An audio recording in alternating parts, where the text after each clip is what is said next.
eh, ambisinya tuh tinggi banget. Saking ambisinya tinggi banget, dia tuh membangun jalan ini membuat.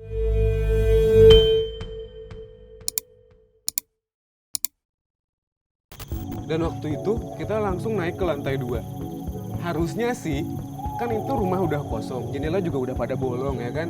Harusnya kalau sana jendela udah pada bolong, suasana dan juga udara di sana agak bersih lah, maksudnya enak gitu ya, adem. Harusnya ada angin masuk kan? Nah, tapi yang gue rasain apa? Pengap banget. Serius loh. Serius, jadi kayak susah bernafas gitu loh.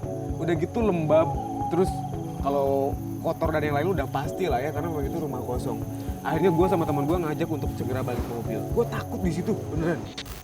Gue pikir udahan tuh spot angkernya, dan gue sama teman-teman gue bisa ninggalin tempat ini dengan segera. Akhirnya kita coba pulang, tapi lewat jalur yang berbeda. Meskipun pada akhirnya kita akan sampai ke mobil kita juga sih. Dan ternyata men, masih ada bonus angkernya di lokasi ini. Lo tau nggak? Gue sama teman-teman gue kaget dengan adanya bangkai truk di sana. Di bangkai truk itu udah ditumbuhi akar merambat dan juga tumbuhan-tumbuhan lain di bagian ban. Udah gitu kaca depan truk juga udah nggak karuan deh. Itu bodinya doang truk, yang lainnya tuh udah kayak nggak ada apa-apa. Nah saat itu gue sama teman-teman gue penasaran dong di dalam truk itu apa. Akhirnya kita kepo masuk ke dalam truk. Siapa tahu masih ada bonus tentang horornya. Gue berharap sih, karena memang gue udah waktu itu udah saking paniknya, jangan-jangan di dalam ada sesuatu. Ada bangkai mutilasi mungkin. Oh, jangan gitu loh. Jangan gila dong, bangkai mutilasi. Iya, kita nggak ada yang tahu. Karena waktu itu suasananya udah nggak beraturan, udah nggak kondusif. Ya udahlah. Terus karena makin malam, suasana juga makin gelap, hujan, petir nyambar dari sana dari sini. Lu bayangin dong, film horor yang ada di film-film itu gue rasain sendiri di sana. Akhirnya gue sama teman gue memutuskan untuk balik. Nah, soal cerita gue pas kaki gue diseret di semak-semak itu, gue ceritain lah ke teman-teman gue. Asli gue tuh kaget banget men. Ternyata, lu tahu nggak? Temen gue juga pernah ngerasain hal yang sama. Serius? Beberapa dari mereka juga ngerasain kakinya kayak ditarik gitu. Wah, bohong loh. Dengan ciri-ciri yang sama bos. Merinding gak tuh? Ternyata bukan cuma gue doang yang ngerasain, teman-teman gue juga pernah ngerasain kayak gitu. Ciri-cirinya tuh memang kayak dingin, cengkeraman makhluk astral yang tak kasat mata itu bener-bener kuat. Jari-jarinya juga dingin banget. Sampai sekarang gue masih bisa ngerasain tuh kayak gimana pas dia megang betis gue.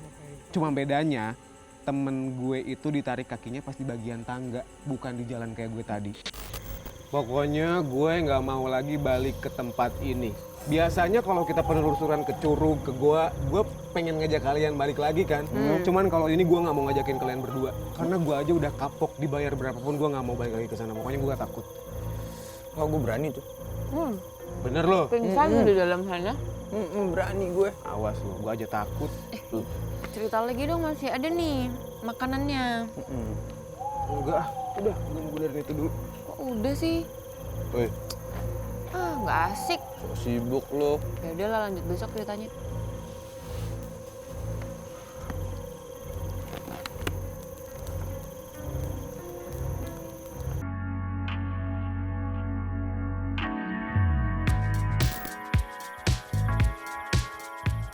Nah, gue ke Sumedang tuh udah beberapa kali. Karena gue tuh punya saudara yang rumahnya di sekitar situ. Mungkin deket lo juga sih, Zal. Iya. Nah, jadi setiap gue mau ke sana nih, gue tuh harus ngelewatin tanjakan yang nanjaknya tuh nggak kira-kira, Ser. Oke. Oh iya, gue pernah Gue dengar itu tuh. tinggi banget tuh. Iya, iya. Cuman kalau gue ke situ, gue tuh selalu salah fokus. Kenapa? Soalnya di pinggir tanjakan itu kayak banyak jualan-jualan makanan gitu kan.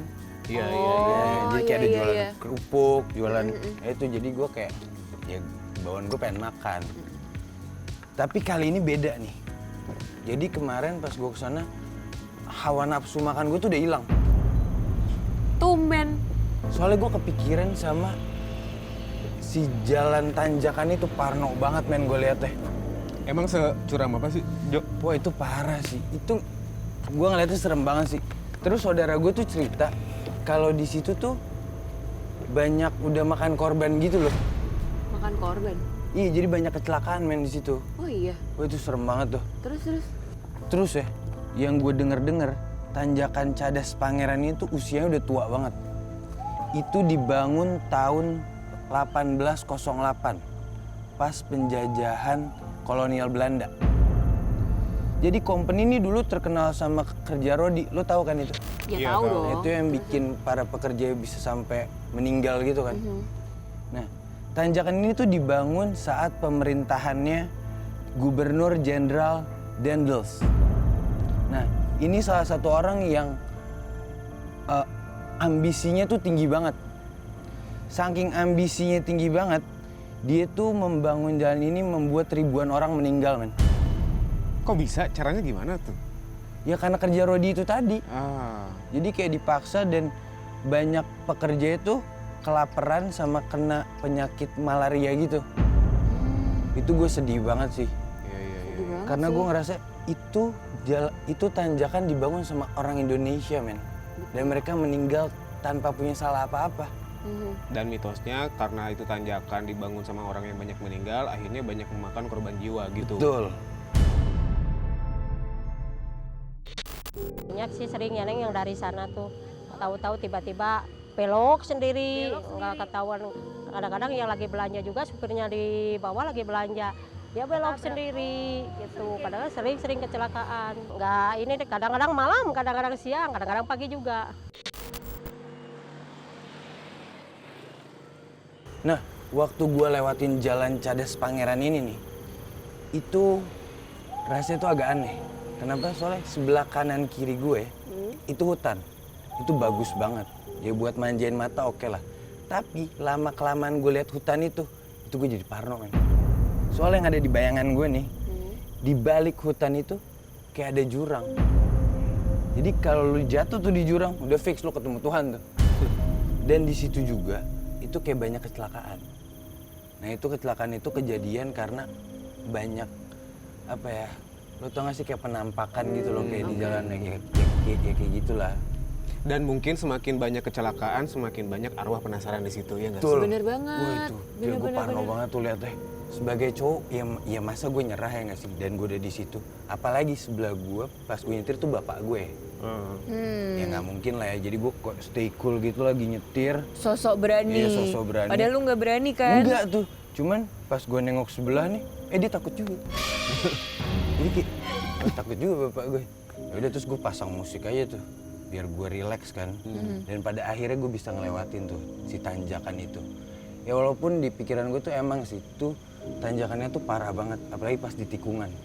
Wah itu gokil, men. Ya lo pasti tahu lah ya. Tahu. Biasanya lo orang situ kan. Dan itu apa ya menurut gue kayak wajar sih kalau warga di sana bilang banyak banget makan korban. Jadi kalau lo ngendarin mobil motor di situ tuh lo harus konsen banget.